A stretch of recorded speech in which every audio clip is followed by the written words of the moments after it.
Chapter 2. If you don't want to hit bottom, stop digging the hole. Even when I think about it today, still makes me cringe. It was an embarrassing moment of youthful naivete. I wanted to shine, but I fell flat on my face. The 1960s pop group Procol Harum said it perfectly when they sang, "My befuddled brain is shining brightly, quite insane. We're meeting with a major telecommunications company that my consulting firm wants to do business with. I'm a newly promoted partner in the firm. I am eager, so eager to make my mark by acquiring a major new client. I'm determined to make this meeting a success. I arrive armed to the teeth. Masses of supporting evidence. We will establish ourselves as not just the best choice but the only consultant of choice for this company. There are 3 of us and 5 of them. Several of their group are vice presidents with significant responsibilities. Not at the top, but senior enough. They invite us into a spacious conference room. It's not the boardroom. The table has a black laminated top instead of hardwood. But it's sufficiently elegant. We look around approvingly. I bring thick binders for them. Hefty decks of PowerPoint slides. Plenty of in-depth documentation. It turns out that was absolutely the wrong kind of preparation. I should have studied Woodrow Wilson. He said, if I am to speak 10 minutes, I need a week for preparation. If 15 minutes, 3 days. If half an hour, 2 days. If an hour, I am ready now. I was certainly not prepared for brevity. Then the first question from the client, the initial salvo. It's a softball pitch. Hard to mess that up. Tell us a bit about yourselves. I want to leave no doubt in their minds that we are uniquely qualified to help them. I tell them about the history of our firm, how it was formed by the merger of 2 other consulting firms. Having lived through it myself, I thought the story fascinating. I describe our client base. I walk through some of our most important methodologies. I tell them about our joint team approach to collaborating with clients. About how well we listen.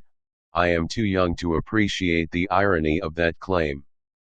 I cannot bear to spare any of the essential facts. Facts that I know will impress them and make them quick to retain us. On the spot. I am so focused on our qualifications, however, that I pretty much forget the client on the other side of the table. I don't realize how fast time flies when you're talking. After nearly 30 minutes, my colleagues and I finally stop our presentation. There is silence. One of the vice presidents reaches for something in a pile of folders. Is it a copy of their strategic plan they want to share with us? An organization chart to illustrate who else we should speak to at the company? No. She is grabbing her appointment book. This has been very helpful, thank you. I really do have to run to another meeting now. It's too late. We have built little personal rapport, actually none. We have achieved virtually no understanding of their goals, their issues, or their challenges. We lost our chance.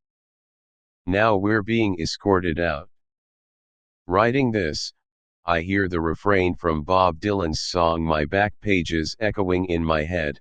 Ah, but I was so much older then, I'm younger than that now.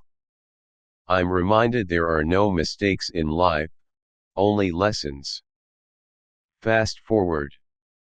It's now a year later. I am on a very similar sales call with my senior partner, DeWitt. He is a veteran of hundreds of such meetings. A wise sage. And the client asks us the same question: why don't you start by telling us about your firm? DeWitt pauses thoughtfully.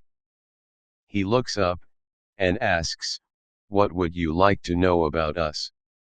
Then he is silent. Often, we ask a question, and when there is even a small silence we ask it again in slightly different words. We can't resist filling the silence. Not DeWitt. He is very comfortable with silence. He long ago told me, once you've made your pitch, or you ask a question, shut up. The client suddenly gets more specific. Well, we are of course broadly familiar with what you do. I'd like to understand in particular what your capabilities are in Asia, and also how you work together internally. This leads to an interactive and engaged conversation. I'm curious. Can you say more about working together internally? DeWitt asks. What prompted you to raise that? He poses some more thoughtful questions. He shares with them a few examples of our recent client assignments. These are interesting stories that highlight how we have helped similar clients. Because of DeWitt's questions, we learn about a bad experience this company had with another consulting firm. That firm had advertised themselves as being global, but the parts did not work together well. We learn about the client's expansion plans for Asia. We find out why they are seeking outside help. DeWitt does something else I've never forgotten.